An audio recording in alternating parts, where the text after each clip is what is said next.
दुकानदार लोग हैं वो शामिल हैं और इस लड़ाई को किसी ने लड़ा तो भाकपा माले के झंडे के तले ये लड़ाई लड़ी गई। और इसलिए आज भी यहाँ पर अगर आप फुटपाथ पर ही सही, खुले आकाश के नीचे फुटपाथ पर ही सही अगर आप यहाँ पर हैं तो इस अपने संघर्ष के दिन की वजह से हैं। और हम लोग जो बार बार कह रहे हैं कि यही तानाशाही, ये तानाशाही अलग से कोई चीज नहीं है।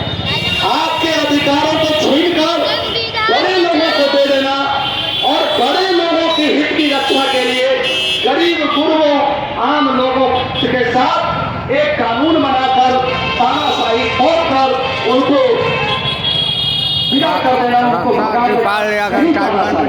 भैया ले लेते। आप जानते हैं हम ना जा सके हमारे भर रात लड़ाई को लड़ने के लिए चावल बना लेते। हमारी पार्टी के विधायक है, हमारी पार्टी भाकपा माले लगातार आपके आंदोलनों के साथ रही और आप जानते हैं कि पिछले समय नीतीश जी जब एनडीए के साथ थे 2020 में जब चुनाव हुआ और एनडीए के साथ उनकी सरकार बनी बीजेपी के साथ, तो हमारे विधायकों को माले, आरजेडी, कांग्रेस, ये जो महागठबंधन में शामिल सीपीआई-सीपीएम के जो विधायक हैं उनको विधानसभा के परिसर में, विधानसभा के अंदर में पीटा गया था। और जो पिटाई हुई थी उस समय जिस कानून का विरोध कर रहे थे महागठबंधन के विधायक, वो था पुलिस बिल। तो क्या था? Police bill. और अभी 3 दिन पहले फिर से पुलिस बिल इस विधानसभा में लाया गया। जैसे ही नीतीश जी बीजेपी के साथ गए, एक कड़ा कानून और ला दिया गया बिहार के अंदर। और वो कड़ा कानून क्या है कि थाना प्रभारियों को ये अधिकार दे दिया गया है कि आधी रात को आपके घर में जाकर के आपको किसी को भी कोई सर्च वारंट रहे, आपके खिलाफ कोई वारंट इशू हो चाहे नहीं हो, संदेह के आधार पर उसके मन में कभी सपना आ जाए थाना प्रभारी के किसको आपको उठाना है तो उठा लेगा। ये कानून बिहार में पारित हो गया। और दूसरी तरफ उसी सेम डे एक दिन पहले मोदी जी लोकसभा में कौन सा कानून लेकर के आए? देश के जितने भी जिलाधिकारी हैं वो जिलाधिकारी दंडाधिकारी भी माने जाते हैं। वो 3 तरह के पद को सुशोभित करते हैं और जिला पदाधिकारी के रूप में, जिला समाहर्ता के रूप में और जिला दंडाधिकारी के रूप में। जिलाधिकारी के 3 शक्तियां हैं पहले से, लेकिन उसको और ताकत दे दिया गया है। और ताकत देखते हुए आरजेडी बढ़ा दिया गया। किसी को आरजेडी भाकपा माले कांग्रेस एक है। के खिलाफ वो आदेश पारित कर सकता है। ऐसे जुड़े हुए कोर्ट को राइट था, आना है, जुड़ने का नहीं होगा। को समाप्त करके जिलाधिकारी को दे दिया गया है। जो भी सरकार और आप सब जानते हैं कि जिलाधिकारी सरकार के नियंत्रण में काम करती है। ब्यूरोक्रेट्स पॉलिटिशियन के बैठ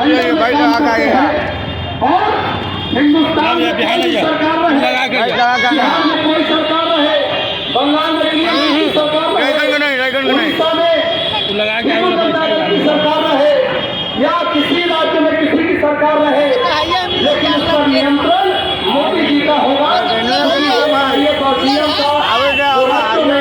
पदस्थापन होता है वो भारत सरकार करती है और जिसको चाहेगा वो डायरेक्ट उठाएगा किसी के घर से। ये चुनाव निकाला है।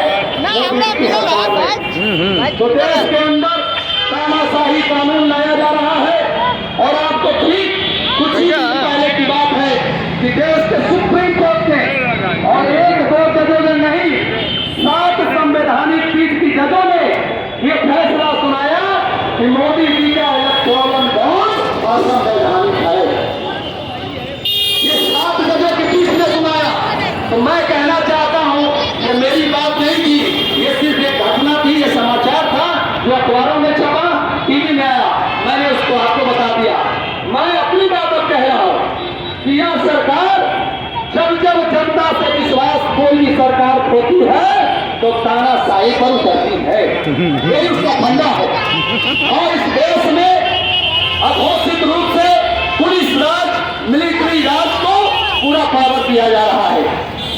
और डेमोक्रेसी की बात करने वाली, एक समय में भय, भूख, भ्रष्टाचार को मिटाने की बात करने वाली भारतीय जनता पार्टी बहुत हुआ महंगा की बार मोदी सरकार, बहुत हुआ बलात्कारी राज, अब की बार मोदी सरकार, बहुत हुआ महिलाओं पर अत्याचार, अब की बार मोदी सरकार। ये नारे बीजेपी के हैं, मेरे नहीं है। और इन नारों का क्या हुआ हिंदुस्तान में? आज भय भूत भ्रष्टाचार का क्या हो गया?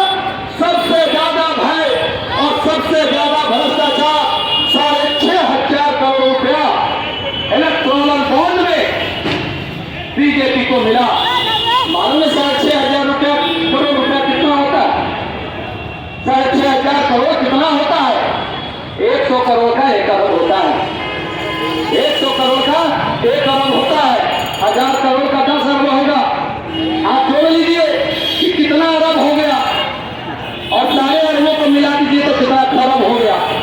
तो ये जो मोदी राज में जो हो रहा है, इसको सुप्रीम कोर्ट ने कहा असंवैधानिक कार्य है, और उस असंवैधानिक कार्य के खिलाफ सुप्रीम कोर्ट ने फैसला सुनाया। तो हमारी जो रैली है कल 3 मार्च को पटना के ऐतिहासिक गांधी मैदान में, ये जो पूरी करतूत है भारतीय जनता पार्टी की, ये किसके खिलाफ? ये सामाजिक न्याय के ताकतों के खिलाफ, मेहनत करने वालों के खिलाफ है, अमन चैन पसंद लोगों के खिलाफ है, जमहूरियत मांगने वाले चाहने वालों के खिलाफ है। अमेरिका खुले गांधी, भगत सिंह और अब्दुल्ला खान और हमारे बगल के सिद्धो कामों से लेकर के वो तमाम वीर सपूत जिन्होंने आजादी के मूल्यों, आजादी की रक्षा के लिए अपने जान की कुर्बानी दी, और उन्होंने आजादी का एक भाव पैदा किया कि हमारा भारत कैसा होगा।